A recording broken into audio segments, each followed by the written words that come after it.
The first objective for the Estonian company here is to push into a nearby village, looking for any enemy activity.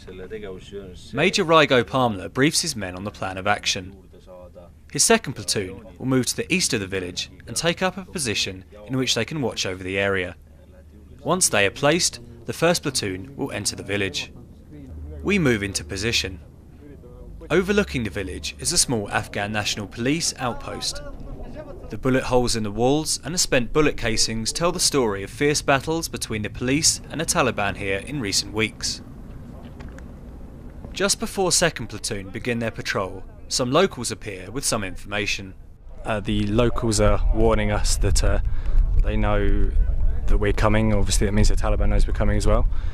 So we're going to patrol into the village and see what happens. We're not quite sure whether the Taliban are going to be there or not, because we've had a lot of artillery fire going on further west with the Royal Marines, so we're not sure if all the Taliban are caught up there or if they're going to be coming back here or not, but we'll see.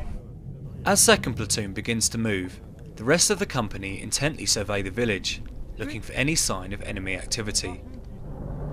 Overhead, a British Apache helicopter slowly circles, using high-tech surveillance equipment to detect any sign of movement. On a rooftop, there are suddenly 3 small flashes. On top of one of the roofs in the compound in the village, there's a sort of flashing, and the Afghan policeman is telling us that the Taliban are using mirrors to signal to each other. They could be signalling that we're coming or something. So we're just waiting out now, waiting for our 2nd Platoon to get into position. There is a sudden clatter of gunfire over to the east. 2nd Platoon have been engaged by the enemy. The British artillery officer attached to the platoon begins to call in support from field guns based several kilometres away. In addition to fire from the artillery, the Apache begins to engage enemy forces. Any support from aircraft is directed by a joint tactical air controller who is on the ground, helping the aircraft to positively identify the enemy, minimising the risk to civilians and ISAF units. In the exchange, one Afghan policeman is injured. My 2nd Platoon is in contact in this area here. Enemy opened fire, small arms fire, against our APCs in this area here. Now 2nd Platoon fixing enemy in these positions here, and also one A and B injured, and our medics provided medical help, and now we are waiting medevac helicopter. It's not long before the familiar sound of a Chinook helicopter can be heard approaching. The injured policeman is placed aboard and is quickly taken away for treatment in the field hospital in nearby Camp Bastion. Meanwhile in the village, the enemy have fallen silent. 2nd Platoon are now in position, and it is time for the 1st Platoon to enter the village. All seems quiet as we approach down the main road. Then, without warning, Taliban fighters appear further up the road and begin to fire at us. The Estonian soldiers are quick to react and begin to return fire.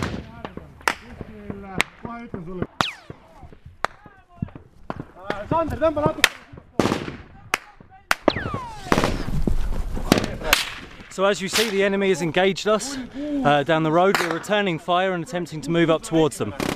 While the gunners lay down suppressing fire, other soldiers begin to move through the compounds in the village in order to reach the enemy firing position. Before long, the village falls silent. Taliban fighters suddenly appear on the left-hand side of the gunners and begin to fire at them. They are attempting to come round and attack us from the side, a manoeuvre known as flanking. The soldiers fall back to cover. While running across the open street, the 1st Platoon medic, Tonis, is hit in the leg by a bullet. The wound is not severe and he is still able to walk, shaken but mobile. A platoon, numbering between 20 to 30 men, is not large enough to clear a village of this size. We therefore decide to pull back, in order to let air support engage the enemy with precision-guided munitions directed by the JTAC, who make sure there are no civilians in the vicinity. Despite coming under a withering hail of fire, nobody is hit as we extract out of the village.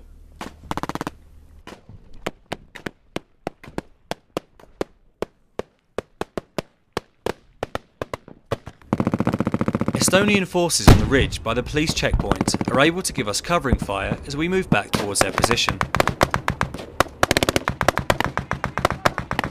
After several hundred metres of running, the platoon makes it back to the ridge. Everybody is exhausted, but relieved that no one was seriously injured. War is hell. Well, we managed to withdraw back to our lines. We got the injured man out because that was the top priority. And now second platoon, who were, as you might remember, over at the side giving us cover fire. We might need to go and get them back. With the soldiers and civilians clear of the village, American F-18 planes are clear to fire on the enemy, who soon withdraw. Second platoon able to make their own way back to us. The soldiers refill their magazines, and a helicopter is called to pick up the wounded man. Under covering fire provided by the armoured personnel carriers, an American Black Hawk is able to land and take the man to Camp Bastion.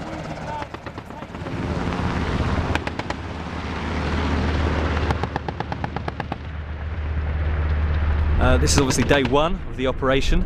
We've got several days to go, so it's going to be very interesting to see how the guys hold up and how we proceed to clear out our mission objectives. Anyway, this is me signing off from day one.